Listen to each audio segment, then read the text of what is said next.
Täna me avame üle-eestilise raamatukogude aasta.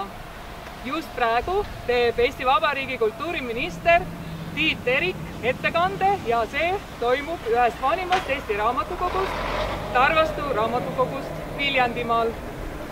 Kell 12.12 toimub üle-eestiline ettelugemine.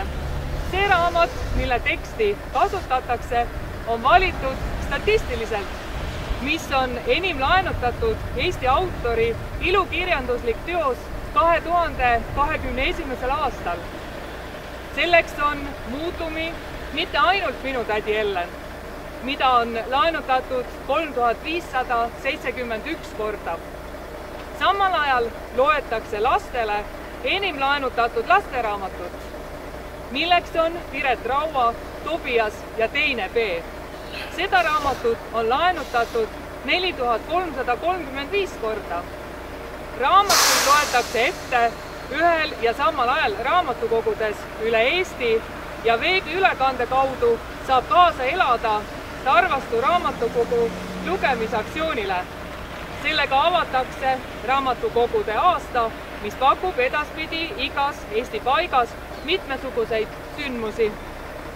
Teema aasta ühislugemistega saavad alguse läbi aasta kestvad lugemistalgud. Aasta esimesel 3 kuul keskendutakse raamatukogudele kui kirjandus- ja kultuurikeskustele. Kevadel tutvustatakse raamatukogude võimalusi tegutseda kogukonnakeskusena. Suvekuudel tulevad raamatukogud tavapärastest ruumidest välja ja aasta viimased 4 kuud pühendatakse tuleviku raamatukogudele. Hiiumaa raamatukogud kutsuvad teid järgmisel nädalal Paul-Eerik Rummo 80. juubelile ühendatud sündmustele. Palade raamatukogus loetakse iga päev raamatukogu tundides ette Rummo lastejutte. Kõrgessaare raamatukogus toimub 18. jaanuaril kell 13.00 Rummo lõunaluule. Käina raamatukogus toimub 19. jaanuaril kell 10.15 lastetund Rummo lasteraamatutega ja loetakse raamatut Siil, Liis ja teised siilid. Kärdla raamatukogu korraldab Kärdla päevakeskuses 19. jaanuaril kell 11 luule hommiku Rummo luuletustega. Emmaste raamatukogus toimub 20. jaanuaril kell 10.30 Rummo kirjandushommik.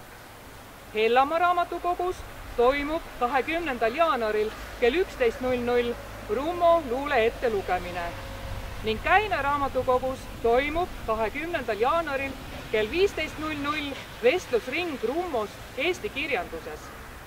Samal ajal on kõikides Hiiumaa raamatukogudes väljapanekud Paul-Eerik Rummo elust ja loomingust. Nüüd aga kutsun siia Hiiumaa vallavanema Ergo Tasuja, kes ütleb tervitussõnad ja pärast seda kell 12.12 loeb meil Muudlumi raamatust pakendi Mati Lepna. Tere ja aitäh! Anneli sissejuhatus juba tõmbas minu raamatukogu aasta soovile kriipsu peale, aga ma jään siiski oma peas mõeldud plaani juurde, et minu meelest raamatukogu ei ole ammu enam raamatukogu ehk kogum raamatuid. Alates sellest, et raamatukogu on ühtepidi justkui kultuuriasutus, vaadates, mida te igapäevaselt seal korraldate, on nad siis kohtumised kirjanikega või ka laiemalt sellised lastele, aga ka täiskasvanud lugejatele suunatud tegevused.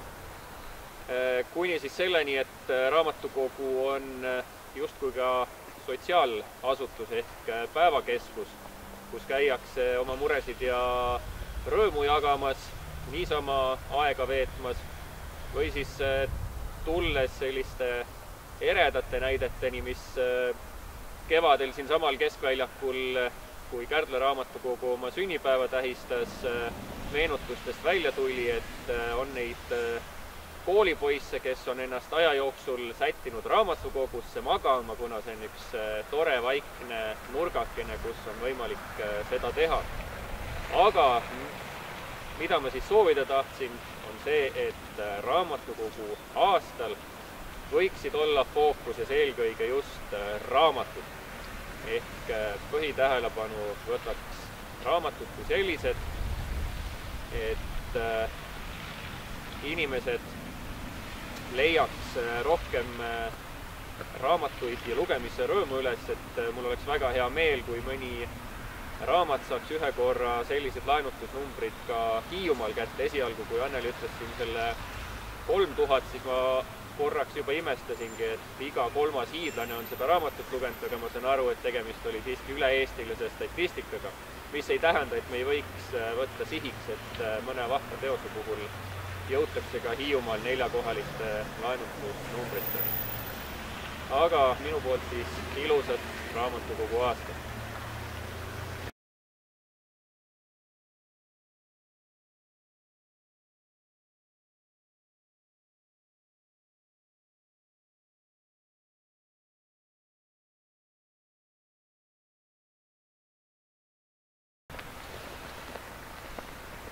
Ja mis siis? Et sured ära? Mis vahet seal on? Vara või hilja? Ega sellepärast ei saa oma elu elamada ja raamatuid ostmata jätta. Pesaris jäi mul silma üks Jaako Hallase postitus, kus ta postuleerib, et uus pole tingimata parem ja olevik võiks olemata olla ja kõik kirjanduse, kunsti, muusika ja nõnda edasi saavutused on ammu ära olnud ja loodud enne meie aega. Mul korra kihvatas selle peale. Ja kui oleks käsi tõusnud mingit kommentaari lisanud.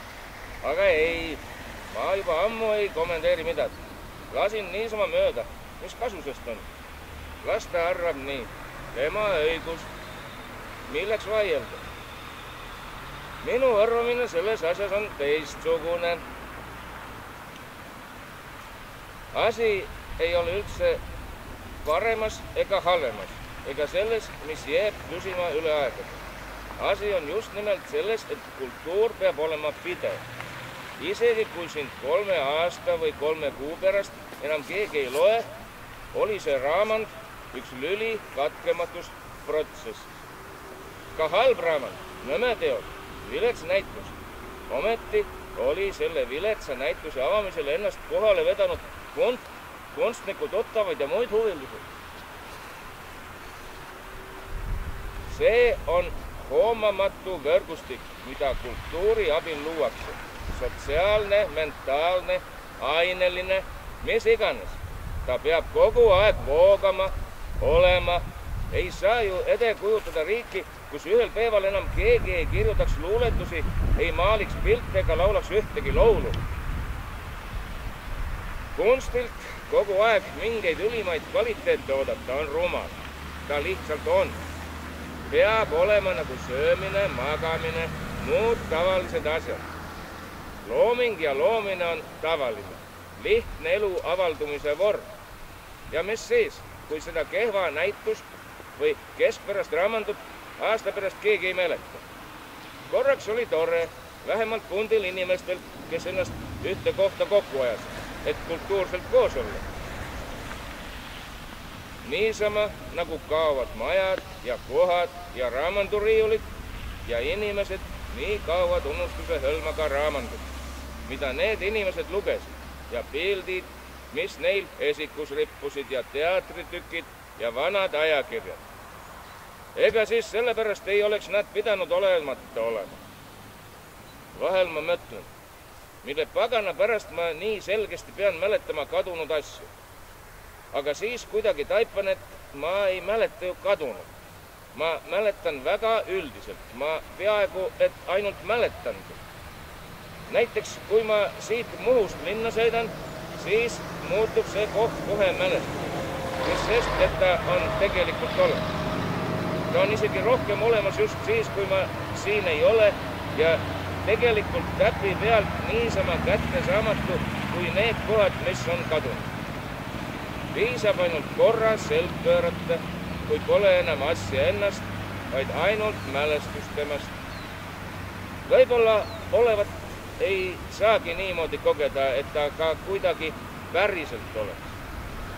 Ta on ikka ainult läbi ära minemise.